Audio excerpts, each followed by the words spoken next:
All right, welcome to day 2 of dividing polynomials. We're going to look at using long division, much like we did yesterday, but we're going to talk about today what happens when we kind of have gaps.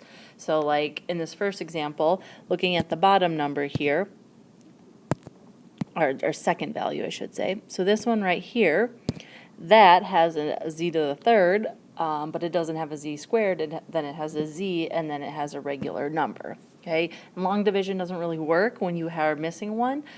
So what we're going to do, like we've done before, specifically when we were talking about adding and subtracting our polynomials, we're going to use zero coefficients to kind of help us get around that. Okay, but it says the width W of a rectangle is 3z minus 1. The area A of the rectangle is 18z to the third minus 8z plus 12. What is the expression for the length of the rectangle? Well, obviously, when we're talking about area of a rectangle, it's length times width. But we're given the width, we're trying to find the length, we're also given the area, so dividing both sides by W, so we're going to have essentially our area divided by our width. Well, our area is a trinomial, our width is a binomial, so we're going to set that up using our long division. So that gives us 3z minus 1 on the outside, and then on the inside we have our 18z to the third, but then we need to put our 0, so plus 0z squared minus 8z, and then plus 2. Okay, so following what we talked about yesterday for our long division, we're going to start with our 18z to the third power and figuring out what do we need to take times this 3z to give us our 18z to the third power. And the answer to that is our 6z squared, and that lines up with the other z squared value, okay, which happens to be the 0 value here. So then we're making sure we multiply our 6z squared times our 3z as well as our minus 1. So that gives us 18z to the third power minus 6z squared. And then just like in your standard long division, we're going to subtract that. These are canceling out. For the second part here, it's subtracting a negative, which becomes adding a positive, which gives us 6z squared. Bring down our minus 8z. Okay, so now we're figuring out what times our 3z from here gives us our 6z squared from here.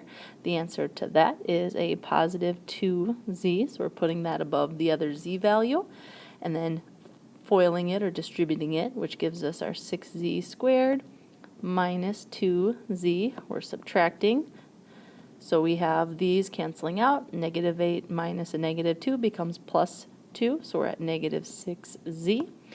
Bring down our final value of our plus 2. And what times our 6, or what times 3, our 3z gives us a negative 6z, and the answer there is negative 2. When we take negative 2 times our 3z, we get our negative 6z, and when we take our negative 2 times our negative 1, that gives us a positive 2. And we're subtracting the exact same thing.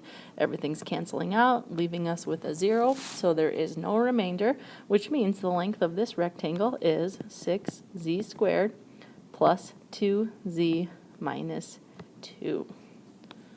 Okay, so that is long division when you have to incorporate the fact that you have to fill in 0 spots to make sure everything works out nicely in line. All right, our next example here. So our first value here, we have a q to the fourth power, then we have a q squared, and then a q and a regular number. So obviously they skipped over to the q to the third, and we need to incorporate that in there. So our q minus 1 is on the outside. We have our q to the fourth plus 0 q to the third plus q squared plus q minus 3. Okay? So we're looking at what times q will give us q to the fourth power. And the answer to that is q to the third power. We are distributing that, which gives us q to the fourth power minus q to the third power. Subtracting a negative is the same as adding a positive on the second part there, because the first part cancels. That leaves us with q to the third power. Bring down our plus q squared. So now what times our q is going to give us our q to the third? The answer to that is q squared. So we're distributing that, and that gives us q to the third minus q squared. we are subtracting that. These cancel. This becomes addition, so now we're at 2q squared. Bring down our next value, which is a plus q. And now we're figuring out what times our q gives us our 2q squared. The answer to that is 2q. So we're distributing there, gives us 2q squared minus 2q. Subtracting a negative is the same as adding a positive. So now we're looking at adding here. Those cancel out. So now we're at 3q. Bring down our final, which is a negative 3. So what times our q gives us our 3q? And the answer is a 3. Excuse me, yes, a 3. So plus 3 at the top there. When you distribute, that gives us 3q minus 3. Those are the same. Everything's going to cancel out, because if you start with something and you take all of that away, it will go away. That means there's no remainder in this one either. Final answer, q to the third plus q squared plus 2q plus 3. Okay, now, something I didn't mention before is that you can always check these answers. So hopefully, once I say that, you're thinking, oh, what would I need to do? Well, you would need to multiply your answer times that right there. You would have to do some serious FOILing or breaking apart and distributing. But when you do this, once again, this value multiplied by what you divided by, so this value, and that should equal this value. Let's take a look at another example. H to the third, h regular number, so they skipped over the h squared. So our h plus 3 is on the outside, inside h to the third minus plus 0 h squared. Doesn't really matter if it's plus or minus, probably a little bit easier if you put plus and then minus our 4h plus 12. So we're thinking of what times our h gives us this h to the third. And the answer to that question is an h squared, which gives us h to the third. And then when you take it times our 3 plus 3h squared, we are subtracting. 0 minus 3 gives us a negative 3h squared. Bring down our negative 4h. So now what times our h gives us negative 3h squared, and that's a negative 3h. Distributing gives us negative 3h squared minus 9h. So we're subtracting a negative, which turns that into addition. Those cancel out, just like those canceled out. Negative 4 plus 9 is 5h. And then we're bringing down our 12. And what times our h gives us our 5h, and the answer to that is plus 5. So that gives us 5h plus 15. When we subtract, these cancel out. 12 minus 15 is a negative 3. And then remember that because we have a remainder here, and it does happen, when you have a remainder, you need to include that in your final answer, and it needs to be over the divisor. So that gives us our h squared minus our 3h plus our 5 minus 3 over h plus 3. And that would be your final answer for that one. Okay, so that is when you have to fill in zeros to make sure, zero values to make sure it works. So now we're going to talk about what happens if it's not really going to work out how it is. So zoom in for you here. To divide polynomials using long division, you must write the divisor and the dividend in standard form before you divide. Okay.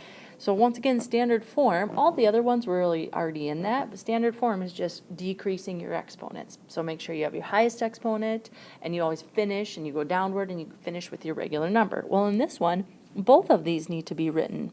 So, rewritten. So you can either rewrite it when you set it up, or you can rewrite it and then set it up. That part's kind of up to you. I'm going to go ahead and rewrite it first, so that I know what I'm working with, and then I'll plug it into my long division after that. So for the first one, rewriting that, I'm going to go over here, would give us 4x squared minus 10x minus 1. So that's my first one. That's being divided by our second one, which is 2x minus 3. So now I can set it up with my long division. So 2x minus 3 is on the outside, and inside is our 4x squared minus 10x minus 1. So I'm thinking about what times 2x will give me my 4x squared, and the answer to that is 2x, which is our 4x squared. 2x times my negative 3 is negative 6x. We are subtracting a negative, which is really adding a positive, and that leaves us with negative 4x. Bring down our negative 1. So now what times negative 4, or what times 2 gives us this negative 4, and that's a negative 2, which is negative 4x plus 6. We are now subtracting, so these would be same sign over here, same sign, and take the sign. That leaves us with a negative 7. Because our negative 7 is a remainder, we need to incorporate that into our final answer. So 2x minus 2 minus 7 over 2x minus 3. Okay, same concept, same thing. It's just that you have to make sure that you have them written in standard form before you go to do your actual dividing. So we'll look at a couple more of those, and then we will just wrap it up. All right, so this one, I'm going to go ahead and when I plug it in to my long division, that's when I'm going to make the changes there, just to let you know that that is an option. So for this one, because it'll be on the outside, that gives me 6a plus 5. And then on the inside, I would start with this one, my 18a squared. And then I would put, because it's positive, so plus 21a. And then finish with my plus 2. So now I'm thinking about what times 6a gives me 18a squared. And the answer there is 3a, which is 18a squared plus 15a. We're subtracting. Those cancel out. 21 minus 15 is a 6a. Bring down my 2. So now what times 6a gives me 6a? Well, they're the same thing. The only value that makes it stay the same is a 1, so that would be plus 1. Distributing that, that gives us 6a plus 5, because once again, multiplying by 1 doesn't change anything. That cancels out. 2 minus 5 is a negative 3. That is your remainder. So for our final answer, 3a plus 1 minus 3 over 6a plus 5. Rewriting it in standard form first, whether you rewrite it and then plug it in, or rewrite it as you plug it in, that part.